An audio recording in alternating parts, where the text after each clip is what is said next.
Welcome back to Paella Week. For the last episode, we're going to go very off-piste. Utilizing the principles that we've learned from the past 4 days, we are going to make Hainanese chicken paella. It's definitely not authentic, but I think it'll be extremely tasty. So let's do it. First, the chicken. There are enough videos on this channel of me boning out a chicken. I'm not going to bore you with that. So I've asked my butcher to do the honor this time, separating the dark meat from the white meat. Unlike a lot of my chicken recipes, we divide and conquer, using the dark meat to build the flavors for the cooking liquid, to cook the rice, searing and cooking the white meat to perfection, and that will be our presentation piece. Maximum flavor extraction, beautiful presentation. Let's do it. So, we heat up our paella pan. Just like paella, chicken rice is also a rice dish, not a chicken dish. So, yes, we're gonna cook the whole chicken. We'll gauge when we're closer to the finished product how much chicken meat to actually keep in the pan. Once the pan is hot, decent amount of high smoke point oil, because the thigh meat's gonna release a lot of fat later. Dark meat in. Season with salt. And we literally cook the crap out of them to render the chicken fat. And the chicken fat will then caramelize the flesh, protein, fat, high heat, Maillard reaction, making this taste meaty and flavorsome. And chicken legs are extremely forgiving, so it's impossible to overcook them. And the long cooking time will also break down the connective tissues into very tasty mouth-coating collagen. All we need to do is prevent it from burning too much. So we periodically move them around while we prepare our aromatic vegetables. Now, the holy trinity, scallion, ginger, and garlic, they are going to be both our sofrito, once again, browning them, building flavors, and no Hainanese chicken rice is complete without the 3 signature condiments. So we'll do both. Just like my chicken rice recipe, we prepare all the vegetables in one go. First the ginger, and we want to be generous with the ginger. Relatively fine. Like I said many times, for this recipe I wouldn't use a grater. Or if you were to use a grater, make sure you cut the fibers before you grate. Otherwise you'll end up with very chewy, stringy ginger bits.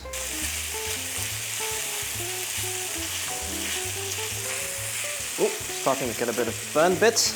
So we lower the heat a tiny bit to buy us a bit more time. All right, brilliant. Ginger done. Now, generous amount of garlic. Again, I wouldn't use a garlic crusher, because then you'll break the cell membranes. That will make the garlic much easier to burn. All right, garlic done. Oh wait, I didn't add the chicken wings. Why didn't I? Forgot about that. Because chicken wings, they add a lot of collagen to the cooking liquid as well. Now, the scallion. Some might argue the best part.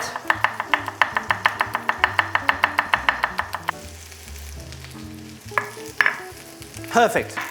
Now we have our 3 aromatic vegetables ready. Check on the chicken. If the bottom is burning a bit too much before the chicken is properly browned, you can always just add a very small dash of water and scrape the bottom and deglass the pan quickly to prevent it from burning too much.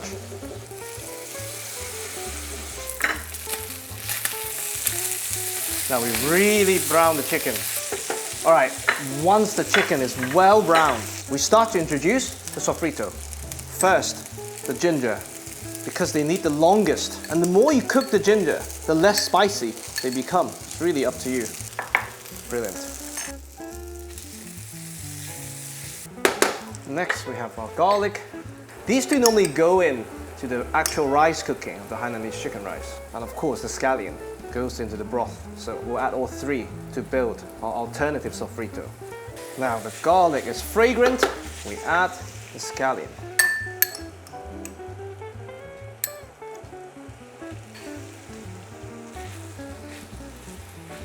All right, the chicken is well browned. The ginger, scallion, garlic are fragrant and released a ton of flavor. We're gonna start making the cooking liquid. So, a very generous amount of water. Bring this back to a boil, and you scrape the bottom of the pan for any residual burn bits the fond, the flavors. This will also clear the path for the rice to crisp up later. Otherwise, it's first come, first serve. Now, once this is back to a boil, we keep it on a simmer at medium heat for 30 minutes for the connective tissues to really break down into collagen. So, we set this aside to simmer while we cook the chicken breasts and the condiments in the same pot or pan. It depends on how you want to look at it. So, like I said many times before, for chicken breast, I don't like to use a non-stick. I want the skin to stick to the bottom of the pan in the beginning so that it does not shrink and it keeps its shape. So once the pan is hot, generous amount of vegetable oil. Once the oil starts to shimmer, take out chicken breast and you press it down to maximize the surface area of the skin that is in contact with the hot pan, with the hot oil. So that A, it first starts to render its own fat under the skin, and B, you get the Maillard reaction. Protein, fat, high heat, making the meat taste meaty. And like I said, let it stick in the beginning. It'll take about 7 to 8 minutes to really brown the skin, so be patient. Once the skin is well browned, they'll release themselves, and then we can flip and cook the other side. Don't forget to season, salt. Now, once the skin has been browned properly, we turn and cook the other side. Look at the color, it's beautiful. Now, we cook the other side just until the core temperature has reached 61 degrees Celsius, and the carryover cooking will bring it anywhere up to 67, which is perfect doneness, and we'll leave it somewhere to keep warm. All right, once it's hit 61 Celsius, they come out to rest. Now, with all the beautiful chicken fat that we have, we make our ginger scallion condiment. First, the ginger. Once the ginger has evaporated some of its harshness and water content, we add the rest of our scallion.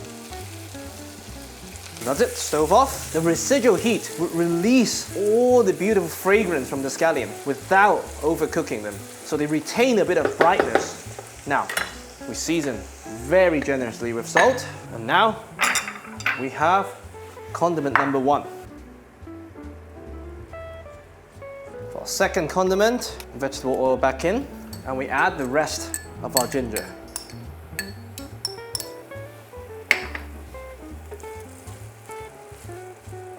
Once the ginger is fragrant, we add the rest of the garlic. Very generous amount of garlic.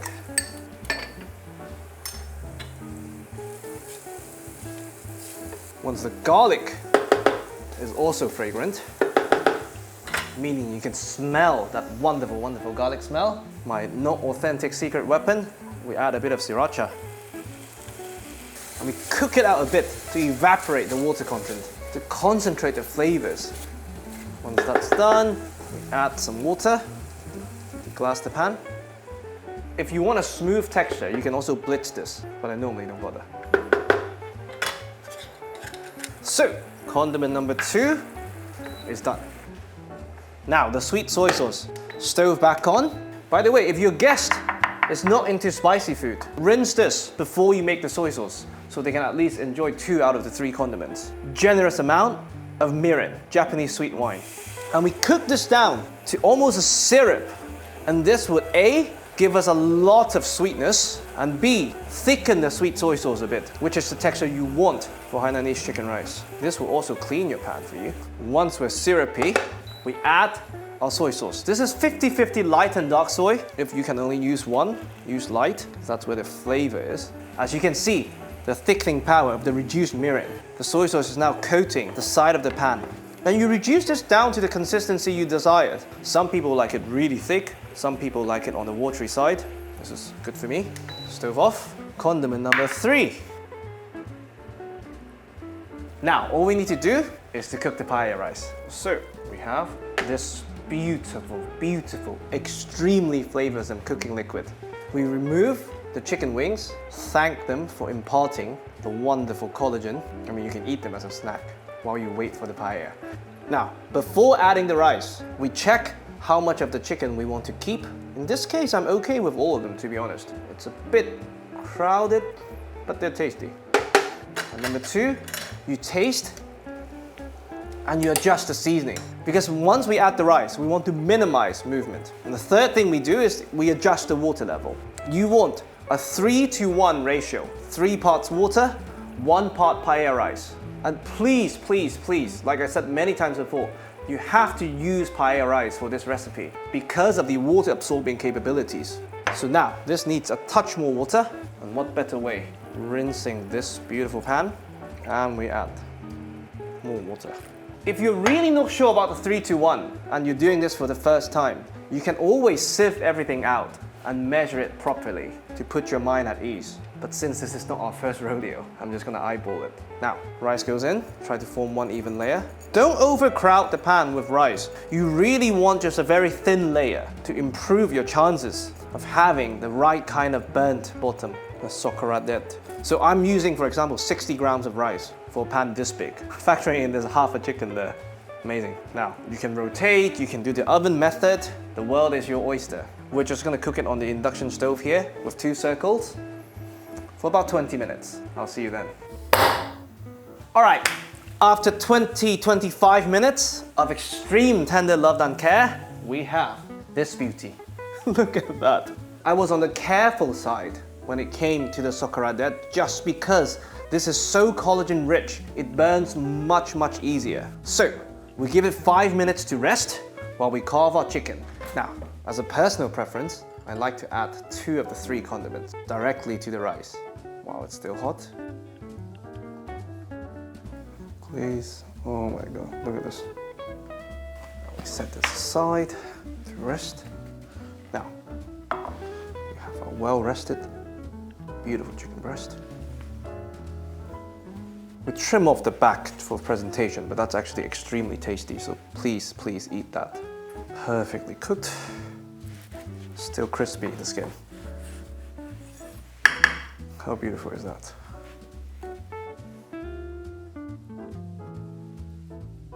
And look at this beauty, my God, wow. Of course, add my favorite condiment. And this one has absorbed all those fond from the seared chicken breast. Look at the color of the oil. That's from the corn-fed chicken. And what a way to finish Paella week.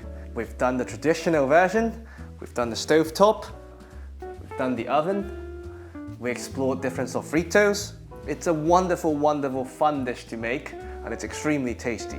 I hope you try to make at least one of them. This is Hainanese chicken paella. I really, really, really hope you enjoy. Boom! Of course, I want to show you the moment of truth. This one I went a bit easy, just because of the collagen. Decent amount. You have a lot of that in the middle, because that's pre-burnt by this roasting of the chicken. All in all, I say, not too bad.